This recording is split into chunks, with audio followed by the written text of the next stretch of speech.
నేను ఇవాళ ఎంఐఎం లీడర్లనే గానీ ఓవైసీ బ్రదర్స్ నే గానీ నేను ఒకటే అడగాలనుకోండి, నిజంగా కూడా ముస్లిం సోదరుల మీద మీకు అంత ప్రేమ ఉండి మాట్లాడితే ముస్లిం సోదరుల కోసం అని చెప్పి నేనున్నాను అని చెప్పి ఏదో పెద్ద పెద్ద స్టేట్మెంట్స్ ఇస్తారు వాళ్ళు.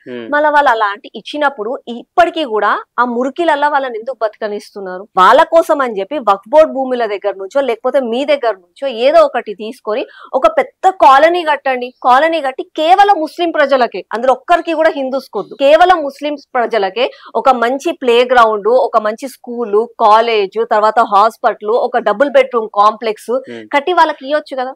నీకు నిజంగా చిత్తశుద్ధి ఉంటే, నిజంగా నీ ముస్లిం ప్రజలు మంచిగా ఉండాలి అని అనుకుంటే నువ్వు అట్లాంటివి చెయ్యాలి. చెయ్యవు. కేవలం వాళ్ళు కరెంటు బిల్లు కట్టడానికి ఆఫీసర్లు వస్తే నా ప్రజలు కరెంటు బిల్లు కట్టరు అని చెప్పి రౌడీయిజం చూపిస్తారు. నీ ప్రజలు ఎక్కడన్నా బండి పెట్టుకుంటే ఆ బండి పెట్టడం తప్పు అని చెప్పి ఎవరన్నా అధికారులు వస్తే ఆ బండిని అట్లెట్లా తీస్తారు నా ప్రజలు అని చెప్పి నువ్వు అధికారంలో ఉంది కాబట్టి నువ్వు గూండాయిజం చూపిస్తున్నావు. అది కాదు కదా ప్రజలకు కావాల్సింది. ప్రజలకు నిజంగా కావాల్సింది ఏంది? ఒక నీడ, కడుపు నిండా అన్నము, పిల్లలకు చదువు, ఏమన్నా అయితే మంచి ఆరోగ్యం. అది కదా ప్రజలు కోరాడు.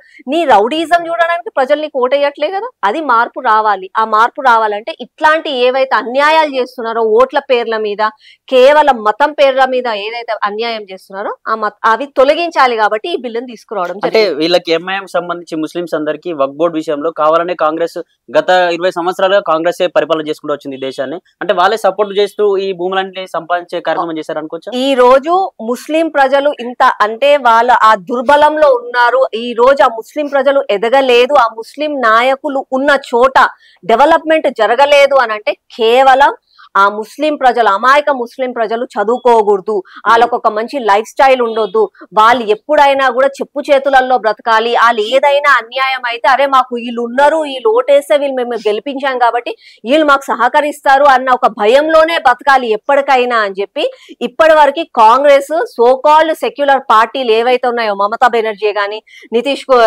కుమార్ యాదవే గాని, లేకపోతే స్టాలిన్ గారే గాని, వీళ్ళందరూ కాంగ్రెస్ పార్టీ వీళ్ళందరూ ఏం చేస్తున్నారంటే ముస్లిం ఓట్ల కోసం అని చెప్పి వాళ్ళని ఎదగనివ్వట్లేదు.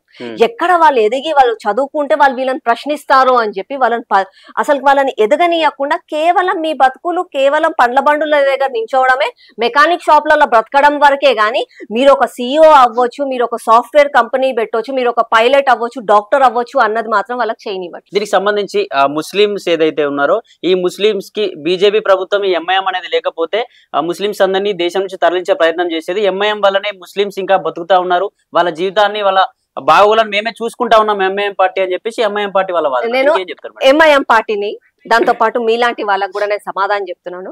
గత 12 సంవత్సరాల నుంచి బీజేపీ ప్రభుత్వం అధికారంలో ఉంది. ఏ ఒక్క ముస్లిం ప్రజలను మేము తరిమి కొట్టాం? ఏ ఒక్క ముస్లిం ప్రజలు ఈ రోజు నమాజ్ చేయకుండా తిరుగుతున్నారు?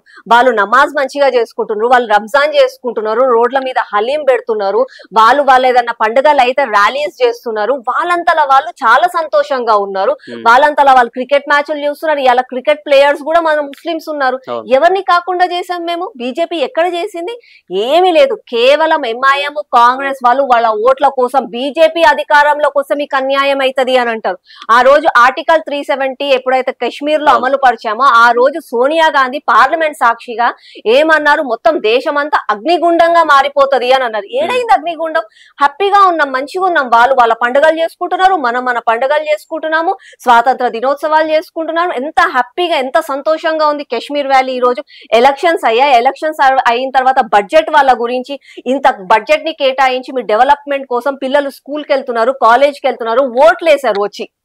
మళ్ళా దాని తర్వాత సిఏఏ బిల్ వచ్చింది. సిఏఏ తర్వాత ఏమన్నారు? సిఏఏ అయితే ఢిల్లీలో ఆడ రాస్తారోకోలు చేసి మన రాష్ట్రంలో కూడా ఆపేసి మీరు ఒకవేళ సిఏఏ అమలు చేస్తే బీజేపీ వాళ్ళు మీ మొత్తం ఏదైతే సిటిజన్షిప్ ఉందో అది గుంజేసుకొని మిమ్మల్ని దేశం నుంచి తరిమేస్తారని అన్నారు. ఎక్కడ తరిమేశారు? అందరం మంచిగా ఉన్నాం. నిన్న రంజాన్ పండుగ అయితే వాళ్ళు సెలబ్రేట్ చేసుకున్నాం, నిన్న శ్రీరామనవమి అయితే మనం చేసుకున్నాము, మనం వాళ్ళ ఇంటికి వెళ్తున్నాం, వాళ్ళు మన ఇంటికి వస్తున్నాం, సంతోషంగా ఉన్నాం. దాని తర్వాత ట్రిపుల్ తలాక్ విషయంలో కూడా మీరు అట్లెట్లా అమెండ్మెంట్స్ చేస్తారు? మీరెవరు? మా కులము మా మతం గురించి మీరు మాట్లాడేది అన్నారు.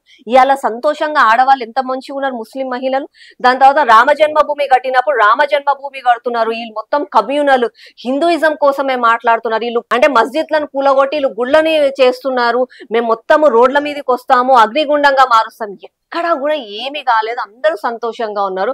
వక్ఫ్ బిల్ అయిన తర్వాత కూడా పార్లమెంట్ సాక్షిగా ఓవైసీ ఏమన్నారు, మేము మా ముస్లిం సోదరులు దీన్ని వ్యతిరేకిస్తాము అని చెప్పి పేపర్లు చింపేశారు. నువ్వు ఒక కాన్స్టిట్యూషన్ బద్దంగా నువ్వు రైట్స్ మాట్లాడుకుంటూ నువ్వు ఈ రోజు దేశంలో ఉన్నావంటే దేశంలో ప్రతి ఒక్క చట్టం ప్రతి ఒక్కరికి ఒకటే. కేవలం నువ్వు ముస్లింవి, నువ్వు ఓవైసీవి కాబట్టి నేను నమ్మను అని చెప్పి రౌడీయిజం చేసి దమ్కి ఇస్తే భయపడేటోళ్ళు ఎవ్వరూ లేరు. ప్రతి ఒక్క పేద ముస్లిం ప్రజలకు ఈ రోజు వీళ్ళ నిజస్వరూపం అయిపోయింది.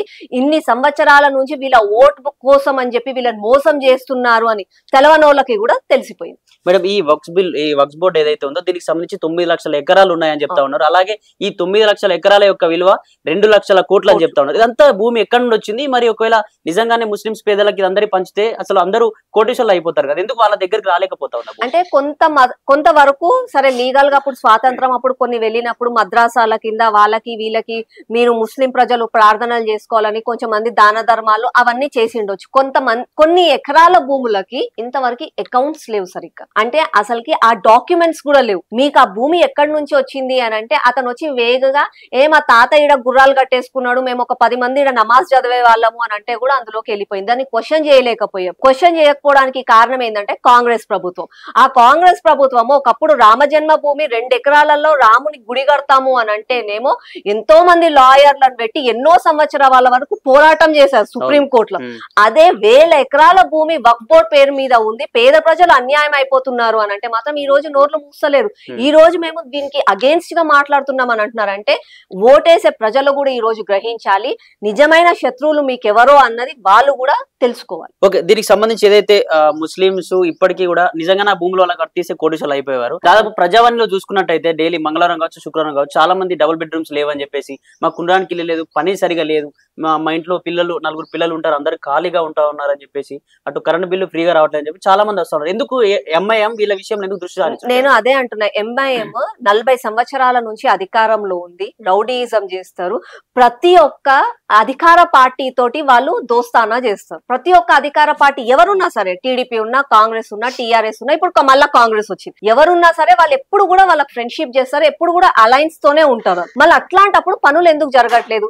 సరే అసెంబ్లీలో మాత్రం స్పీచ్లు మైకులు దొరికినాయి అంటే ఇక వాళ్ళంత స్పీచ్లు ఎవరు మాట్లాడారు అని చెప్పి ఇంగ్లీషు హిందీ అన్ని మాట్లాడేసి మేమే ప్రజల కోసం పోరాడుతున్నాం అని చెప్పి ఐటమ్ చేస్తారు ఆడ.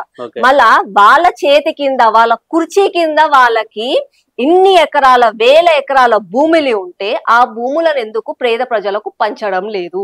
మేము వాళ్ళకి ఏదో ఇచ్చేయండి అని నేను అనట్లేదు, అందులో ఒక్క రూపాయి ఒక్క ఇంచు కూడా హిందూ ప్రజలకు ఇవ్వకండి, కేవలం ముస్లింస్ ప్రజలకే ఇవ్వండి. లేని వాళ్ళకు డబుల్ బెడ్రూమ్ ఇల్లు ఇవ్వండి, చదువుకోలేని పిల్లలకు చదువు చెప్పండి, లేకపోతే ఎవరికన్నా అవసరం ఉంటే ఆసుపత్రులకు పంపియండి, విద్య వైద్యం ఇట్లాంటివి చేయండి. అవన్నీ మాత్రం చెయ్యరు. కేవలం మాట్లాడితే నరేంద్ర మోదీ అది చేస్తున్నాడు ఇది చేస్తున్నాడు అన్నమాట. మళ్ళీ నీ దగ్గర ఉన్న పవర్ ని నువ్వెందుకు యూటిలైజ్ చేసుకోవట్లేదు అని చెప్పి మేము ఇలా ప్రశ్నిస్తున్నాం. ఓకే, దీనికి సంబంధించి గత 10 సంవత్సరాల నుంచి బీజేపీ ప్రధానమంత్రి మోడీగానే ఉన్నారు. ఎందుకు ఇంత తొందరగా వక్ఫ్ బోర్డుని ఇప్పుడే ఎందుకు ఇంత తొందరగా బయటకు తీసుకోవాల్సి వచ్చింది? అసలు అంటే వక్ఫ్ బోర్డు అన్నది ఇయాలటి ప్రాసెస్ కాదు, కొన్ని సంవత్సరాల నుంచి. ఏ రోజైతే బీజేపీ ఫార్మేషన్ అయ్యిందో ఆ రోజు నుంచి కూడా బీజేపీ వాళ్ళ ఒకటి స్టెప్ వైజ్ గా ఆర్టికల్ 370 ఆ రోజు చేస్తామన్నాం. ఎందుకంటే దేశంలో ఉన్న ప్రతి ఒక్క పౌరునికి ఒకటే చట్టం ఉండాలి, ఒకటే న్యాయం ఉండాలి, కాబట్టి ఒకటే ఉండాలి. అంటే మీకొక జెండా మాకొక జెండా కాదు, అందరం కూడా భారతీయ జెండా కిందనే బ్రతకాలి అని చెప్పి ఆ రోజు ఏదైతే అన్నారో అలాగే అమలు చేశారు. 370 ఆర్టికల్ తీసుకొచ్చారు, దాని తర్వాత సిఏఏ తీసుకొచ్చారు, దాని తర్వాత రామజన్మభూమి ఇన్ని రోజుల నుంచి డిలే అవుతున్న రామజన్మ భూమికి న్యాయం చేశారు, దాని తర్వాత ట్రిపుల్ తలాక్ తీసుకొచ్చారు, ఇవాళ వక్ఫ్ బోర్డు తీసుకొచ్చారు. రేపు ఫ్యూచర్ లో యూసీసీ తీసుకొస్తారేమో. న్యాయం చేయాలి, పేద ప్రజలకు న్యాయం జరగాలి. భారతదేశంలో ఉన్న ప్రతి ఒక్క పౌరునికి ఒకటే హక్కు ఒకటే చట్టం, అంతేగాని నువ్వు ముస్లిం అని చెప్పు, నువ్వు హిందూ అని చెప్పు, నువ్వు క్రిస్టియన్ అని చెప్పు, నేను విభజిస్తాను అని అంటే కాదు. భారతదేశంలో ఉన్న ప్రతి ఒక్క పౌరుడు కేవలం భారతీయ జెండా కిందనే బ్రతకాలి, అంతేగాని నాకేదో అధికారం ఉంది నేను చేస్తా అవన్నీ అని అంటే ఎవ్వరు కూడా ఊరుకో.